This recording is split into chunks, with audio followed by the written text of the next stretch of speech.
I felt that it was important that I confirm whether the agents were dead or not. And I asked Mr. Bear Runner to go with me down to the site of the shooting.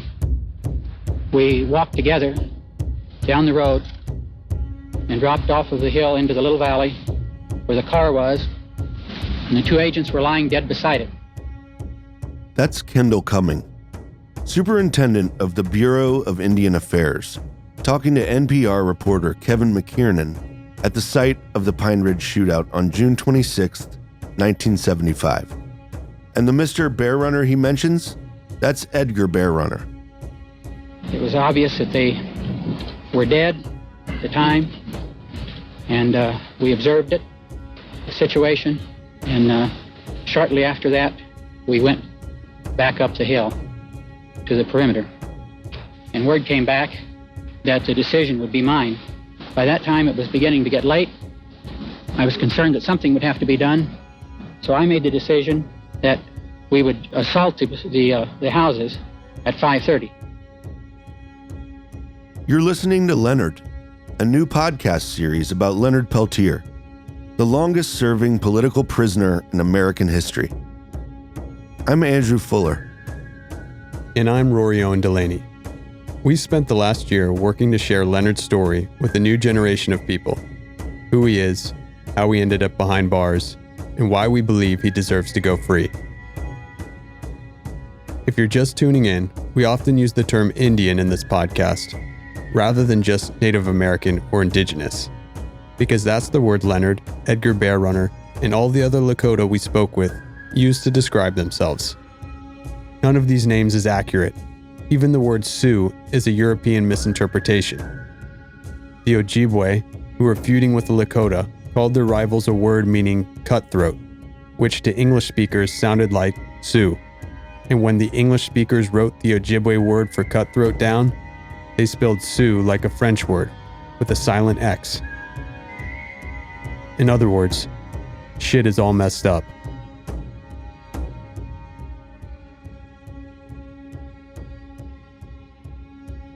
Back in episode 1, we began digging into the events that led up to the shootout on the Jumping Bull Ranch on June 26, 1975.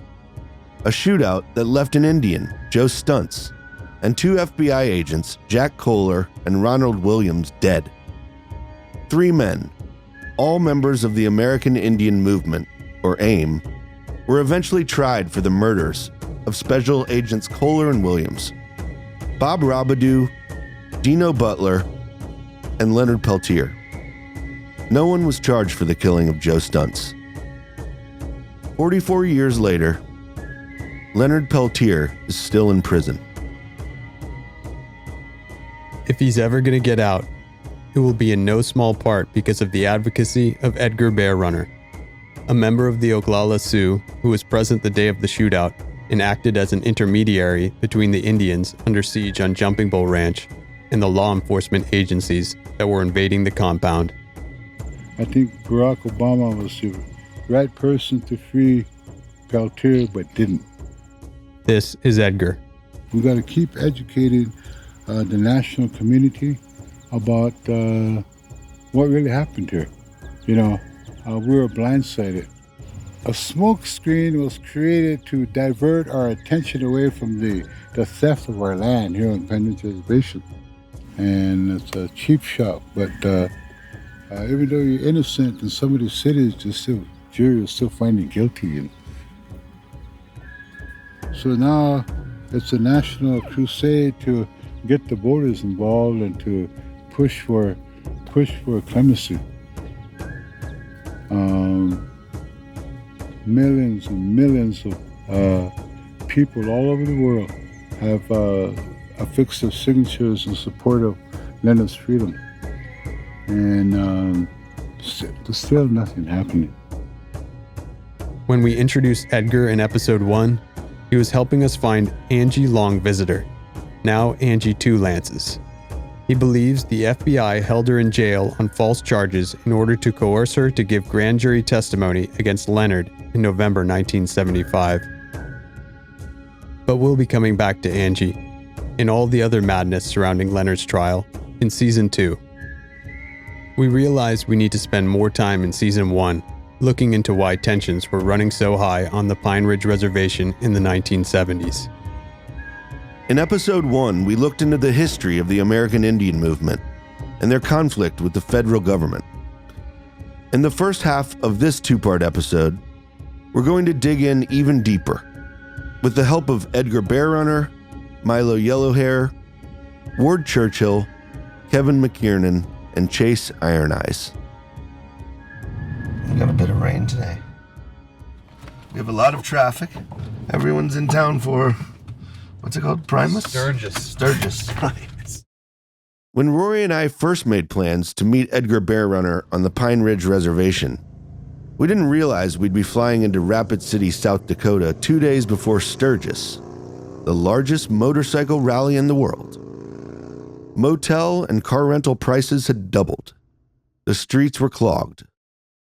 But we managed to escape the hordes and track down Edgar's house on the outskirts of town. Edgar has lived on the Pine Ridge Reservation for almost his entire life, but he's been dealing with health issues lately. He didn't know what was wrong. He just knew he felt horrible.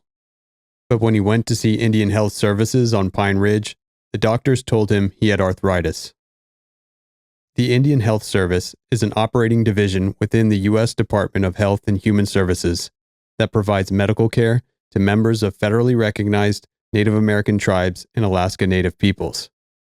And it may come as no surprise that the IHS, underfunded and understaffed, has a less than stellar reputation. So Edgar made sure to seek a second opinion off the reservation. A hospital in Rapid City agreed he had arthritis. But an oncologist there also diagnosed Edgar with stage 4 prostate and bone cancer. So Edgar moved with his wife and 5 granddaughters to be nearer the Rapid City facility, where he sees a conventional doctor. But Edgar believes he's alive right now because of a mixture of Western and traditional medicine.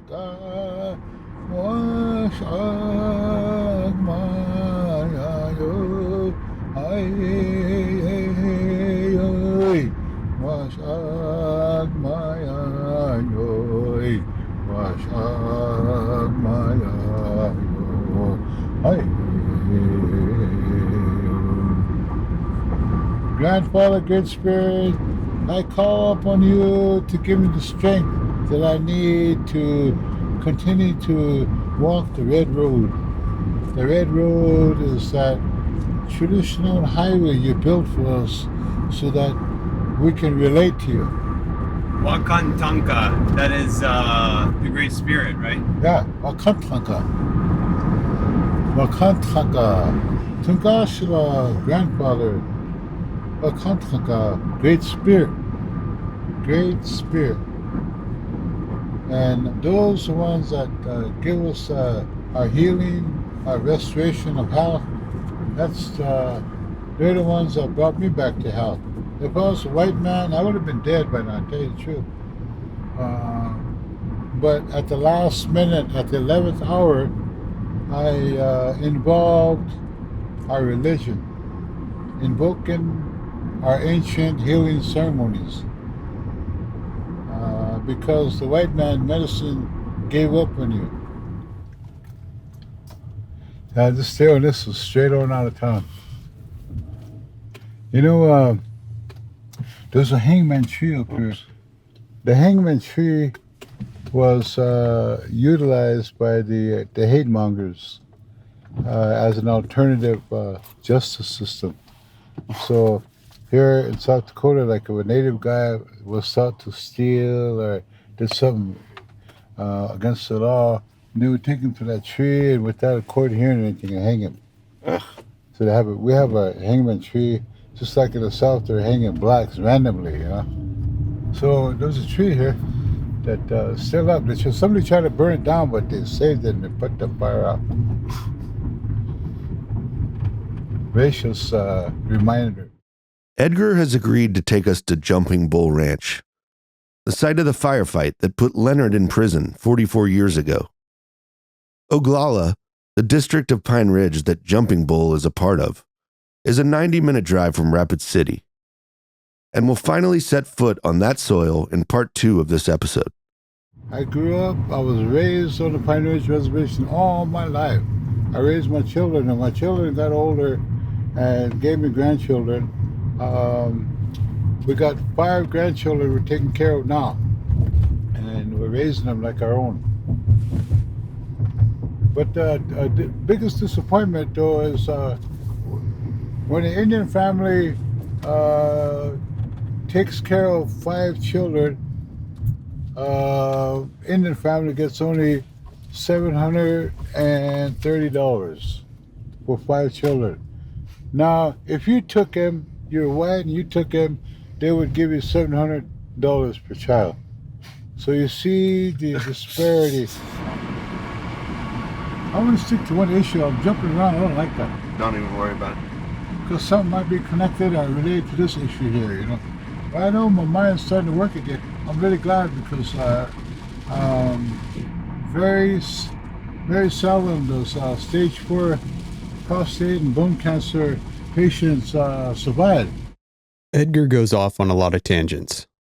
It might be the meds, like he says, but more than likely, it's that the history of the Lakota, like the history of all Native Americans, is a minefield of massacres, displacements, broken treaties, and unequal treatment under the law.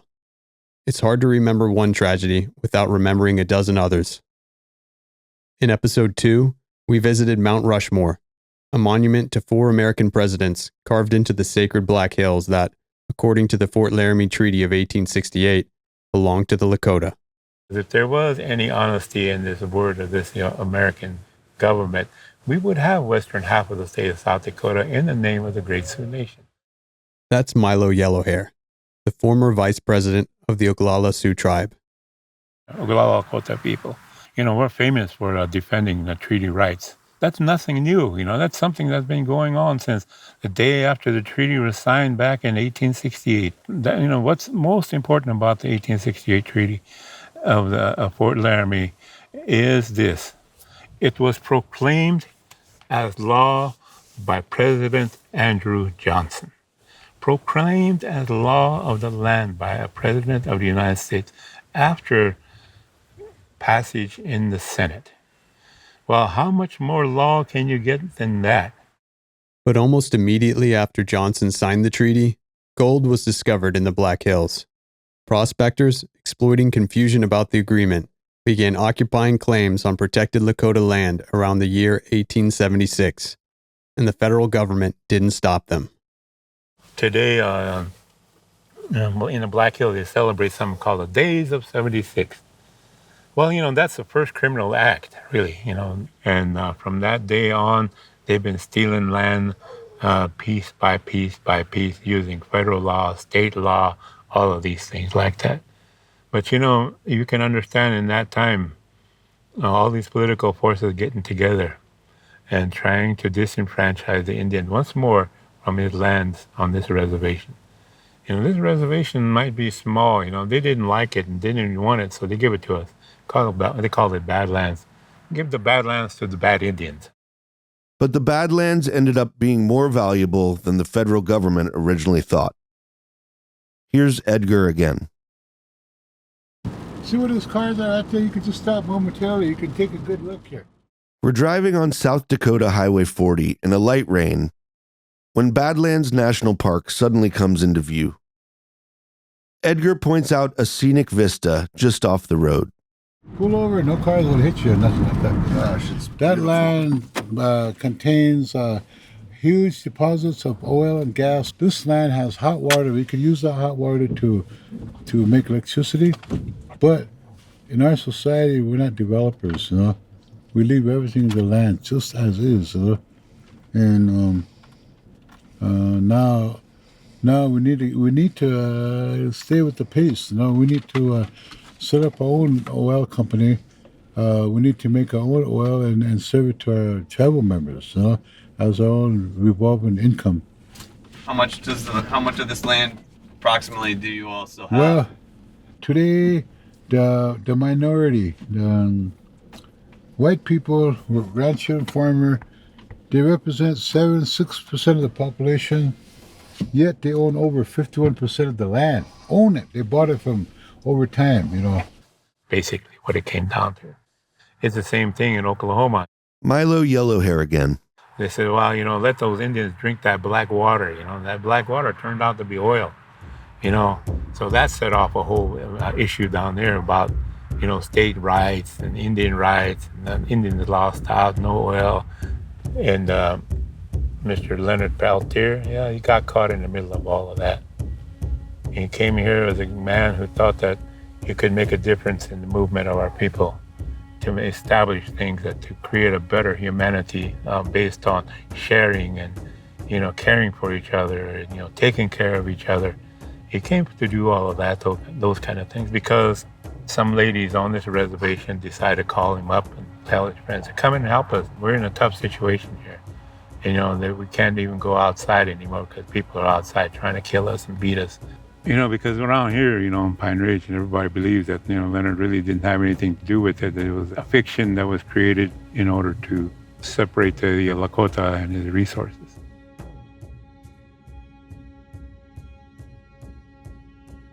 To help Leonard, you can purchase his artwork at whoisleonardpeltier.info. All proceeds go to fund his legal defense, so check out his stuff. He's super talented. You can also help Leonard on social media by tweeting messages of support for Leonard's clemency to @POTUS and @RealDonaldTrump, as well as to Jared Kushner and Ivanka Trump.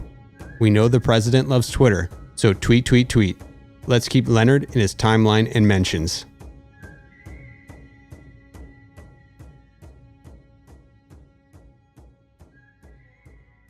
In June 1980, the U.S. Supreme Court ruled that the federal government had illegally plundered Black Hills land granted by the 1868 Treaty.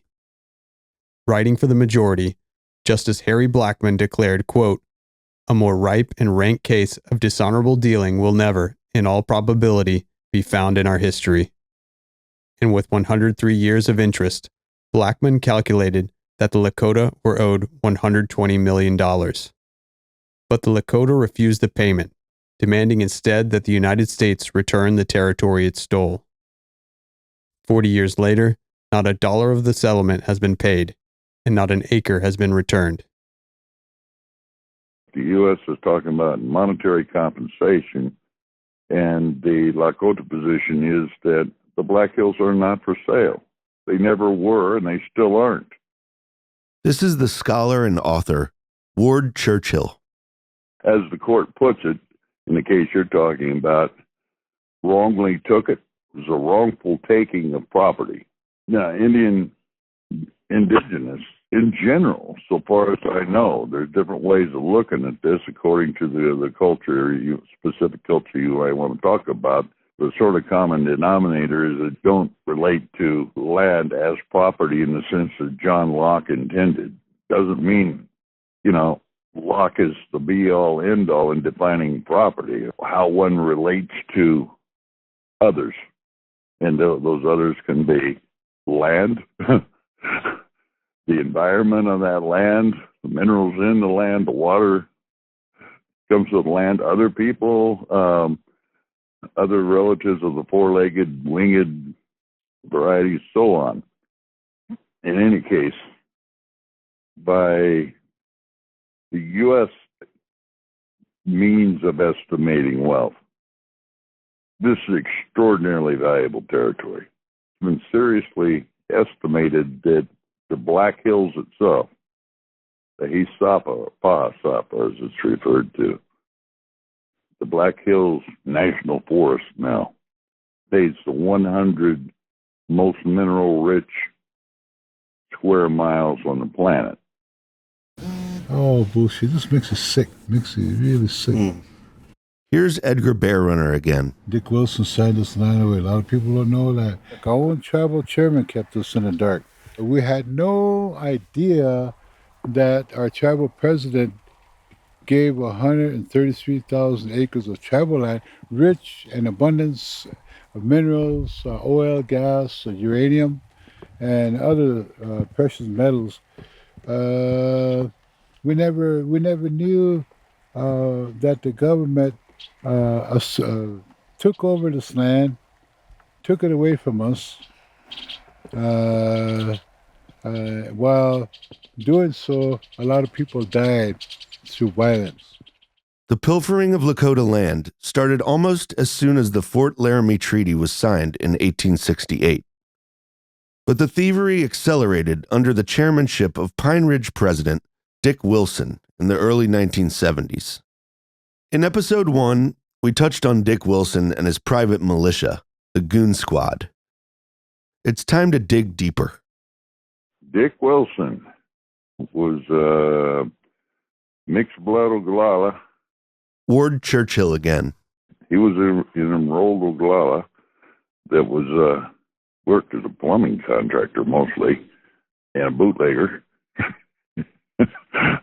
Left the reservation, went to Arizona ahead of some charges that were never pursued. They brought him back to Pine Ridge to stand for chairman. An interesting progression.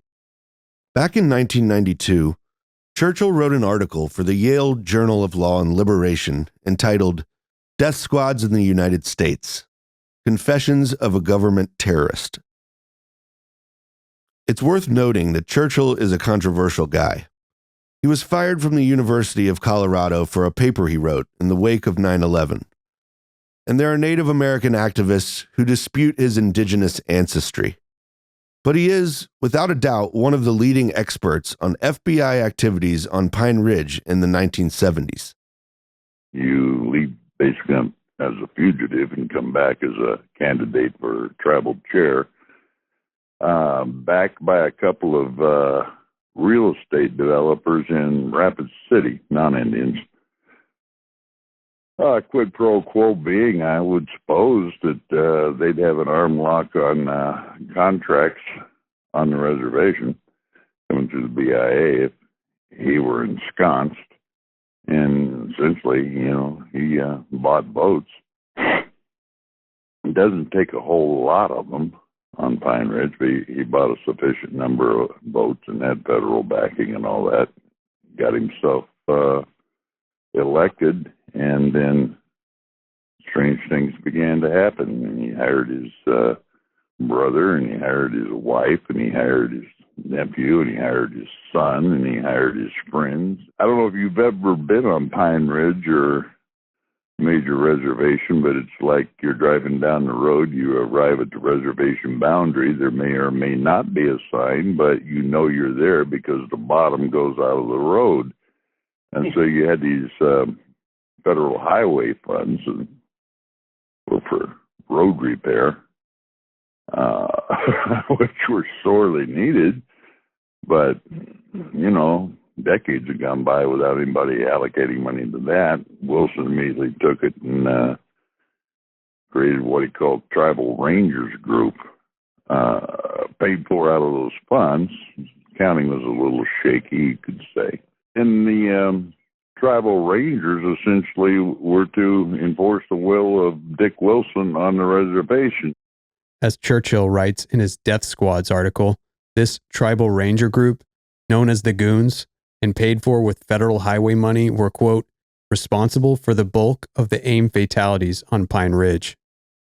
If you'll remember from episode 1, more than 60 AIM members and sympathizers were murdered on Pine Ridge between the years of 1973 and 1975.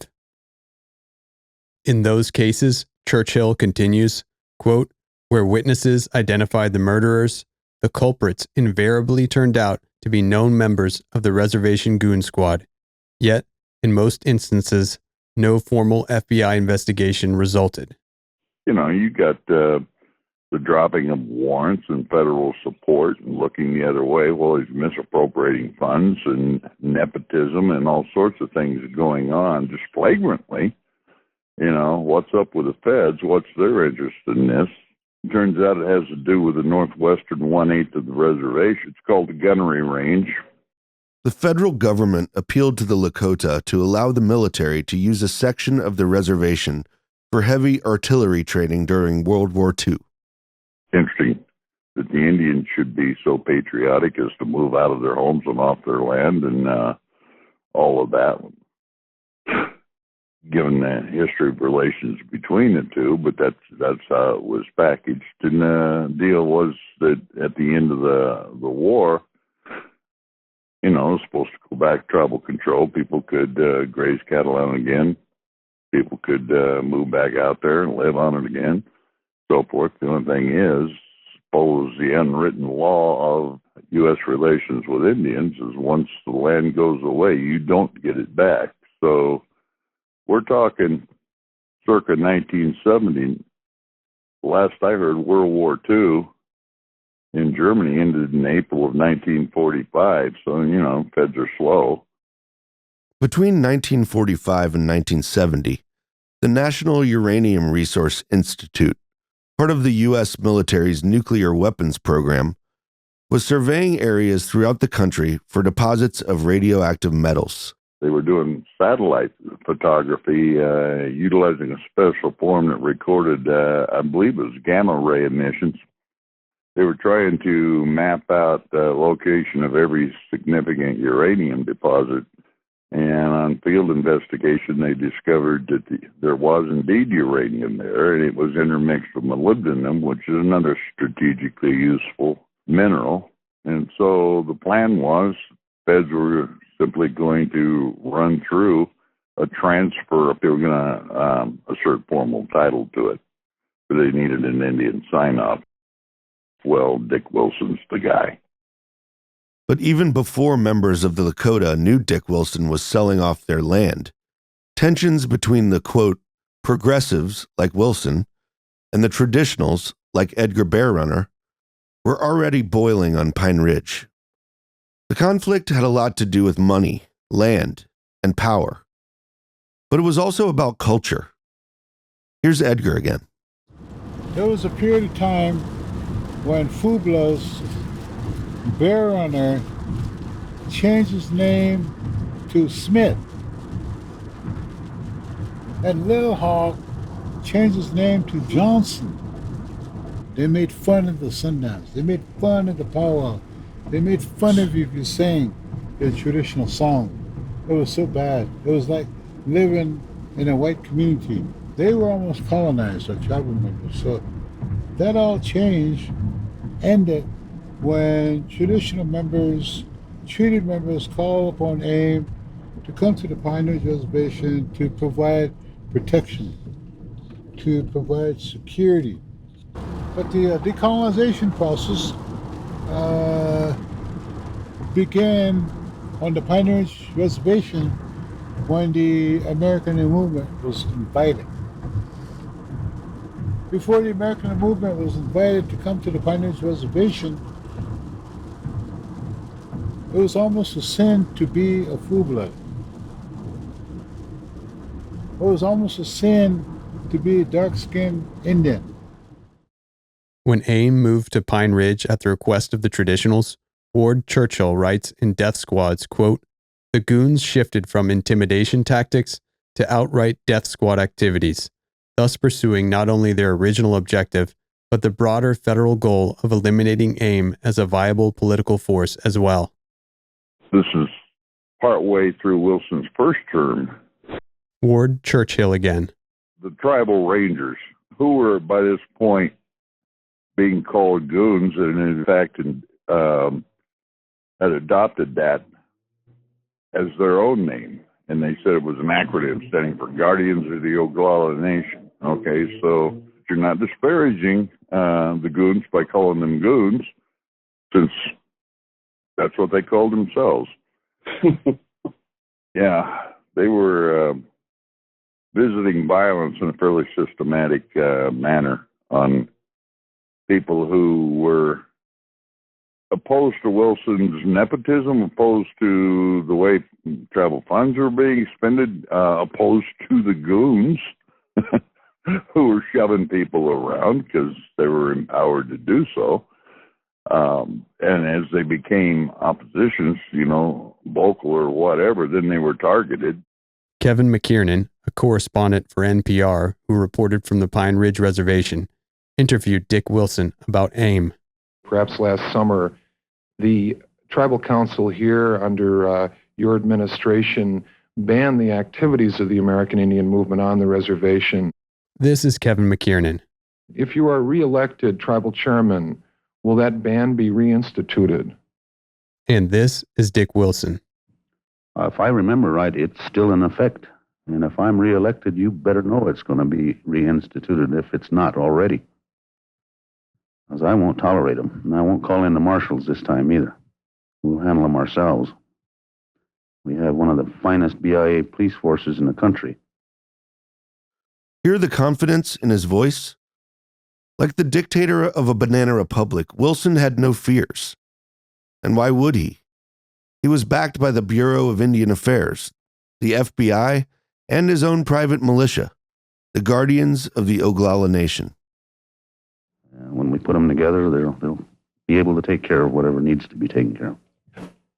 But if you are reelected, you are saying that the American Indian movement will be outlawed? Yeah, as far as I'm concerned, yes. They're not even recognized by this tribe as a legally constituted group. All they are is rabble-rousers. We don't have time for them. There's a lot of constructive things that we as the council would like to be doing, and other than having to defend ourselves constantly from outside threats. Indian religion and a return to a traditional spiritual way of life, is that an issue in the coming election here? Yeah, I think it's going to be because the churches, the organized churches, are supporting AIM. Means and others have said they want to turn away from Christianity, that they want to turn back to the old religion of their forefathers, of the medicine men, of the sweat lodges, of the Indian spiritual ceremonies, and so forth. Well, that's their prerogative. They ought to go back to their city jungles and do it. We call it a reign of terror at that time. This is Milo Yellowhair again, recalling what life was like on Pine Ridge in the 1970s. But that was shortly after, the Alcatraz takeover, then 1973, the Wounded Knee takeover, the Trail of Broken Treaties into Washington, D.C. All of these things were set up that whole climate. And so, and all of them were armed and dangerous. And they all little armies, they all had their little networks. And this is where we had to select the amount of people, men on this reservation, men from other parts of this country came together and defended those people who were the victims in this madness at that time. Milo uses the phrase reign of terror to describe the systematic, extrajudicial violence perpetrated by the Goons against AIM and the traditionals. And he isn't exaggerating. Here's an example of the kind of frontier justice being meted out on Pine Ridge just 3 months before the shootout on the Jumping Bull Ranch that would send Leonard Peltier to prison. Edith Eaglehawk, a defense alibi witness for Jerry Bearshield, an AIM member who stood falsely accused of killing a Goon, was driving between scenic South Dakota and Rapid City when another driver rammed her car off the road. Eaglehawk, her 4-month-old daughter, and her 3-year-old grandson were all killed. The driver of the car that caused the accident, Albert Coombs, a white rancher who'd been deputized as a Goon by Dick Wilson, died too.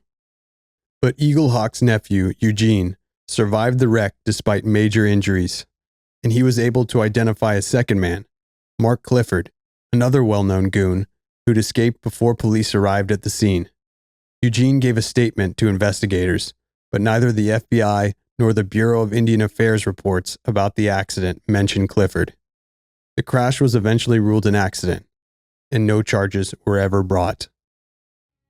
If you supported the American Indian movement on Pine Ridge, and if you did something the Goons didn't like, or had information the Goons didn't want you to have, they knew they could target you with impunity. They might ambush you with a shotgun while you were sitting in your car, like they did Pedro Bissonette. They might poison you with carbon tetrachloride like they did Julia Pretty Hips. They might stab you like they did Hilda Good Buffalo. They might beat you and run you over like they did Jancita Eagle Deer. They might beat you, shoot you, and run you over like they did Hobart Horse. Or they might run your car off the road and kill you, your daughter, and your grandson like they did Edith Eaglehawk. Because they knew no one would investigate. Of the 64 murders attributed to the Goons between 1973 and 1975, fewer than 10 ever went to trial. Fewer than 5 resulted in any kind of conviction. If I was born as a white American, I'm bred and seeped in a mythology where I'm the victor, I'm the conqueror, I'm the colonizer. This is Chase Iron Eyes, the Lakota activist, writer, and attorney whom we heard from in episode 2. You know, my ancestors were brave and hardy, and they were settlers. You know what I mean? They tamed the Wild West and so forth. There's a lot of that infused into our justice system. And so the more that we're able to kind of share a truth about what happened to Leonard and those circumstances that surround that time, because it's still relevant today. It's not popular though, because indigenous sovereignty isn't popular right now. The only time it's popular is when we're having to put up resistance like we did at Standing Rock, you know? But Leonard was defending indigenous sovereignty, and that's a tie that's got to be made to make him relevant today to this generation. But he's also doing the time of those who have an interest in defending our constitutional freedoms as well. You know, in our country, we shouldn't have a political prisoner. We shouldn't have an Edward Snowden. Edward Snowden should be a hero in this country. So should Chelsea Manning. And it's the opposite. The war criminals should be locked up, and they're out there being celebrated, running free, you know, worry-free. I know we've said this 2 times already, but in the next episode of Leonard, Political Prisoner, Edgar Bear Runner actually takes us to the Jumping Bull compound. When I came to the end of the hill here, I was summoned by SWAT teams down here along the creek bed down there. They had my marked on the forehead. I shouldn't turn around, drop, and then kill me on the spot. We're young, we're in the trees, and we could see them. You know, we're level to the cops and the FBI's were driving by. They just thought we were just kids in the trees, you know, being nosy. Everybody else was hiding in the culvert underneath the road they were driving on. Finally, when that plane left them, they said, go ahead and start running. Nothing but grass, no trees, nothing. We had to run. And the same time when he was running, they were shooting at us all over. Full disclosure, we're a skeleton crew. Everyone is working pro bono right now, and we're essentially writing these episodes in real time. The more we work on telling this story, the more we realize we still need to tell. No joke. A month ago, we thought we were just making one 6-episode season. But this story is so big, if y'all are interested in hearing it, we could be sharing it for the next few years. But hopefully, long before we finish telling the story of the Pine Ridge shootout, Leonard will finally be free. This podcast is produced, written, and edited by Rory Owen Delaney, James Kalin, and Andrew Fuller. And it was recorded on Tongva land in what is now considered Los Angeles. Thanks to Maya Meinert, Emily Deutsch, and Blessing Yen for helping support us while we do what we hope is important work. Thanks to Bobby Halverson for the original music we're using throughout the series. And thanks to Mike Casantini at the Network Studios for his engineering assistance. And to Peter Lauridsen and Sycamore Sound for their audio mixing. Thanks to Kevin McKiernan for giving us access to the audio from his reporting on Pine Ridge and for helping us fact-check this episode. Thanks to Paulette Dote at the International Leonard Peltier Defense Committee. Thanks to Kathy Peltier and Ann Begay and Rigo23 for welcoming us into their family. Thanks to Edgar Bear Runner for guiding us through his land and his history. And thanks, most of all, to Leonard Peltier. And 2 last shout-outs this week. Thanks to U.S. District Court Judge James Boasberg for ruling that the U.S. Army Corps of Engineers had violated environmental law when it granted a permit for the Dakota Access Pipeline. This is a huge win for everyone who gathered to protest DAPL at Standing Rock and to the tribes whose land the pipeline violates. And a big non-ironic thanks to the Supreme Court of the United States, who last week ruled that an area covering roughly half of the state of Oklahoma, including most of the city of Tulsa, belongs to the Muskogee Creek Nation. What this actually means for Indian sovereignty is hard to say, but it's a huge legal victory. To get involved and help Leonard, call the White House at 202-456-1111 and request immediate clemency from President Trump. For more information, go to www.whoisleonardpeltier.info or find us on social media at Leonard_pod on Twitter and Instagram, or facebook.com/Leonard Podcast. This podcast is a production of Man Bites Dog Films, LLC. Free Leonard Peltier.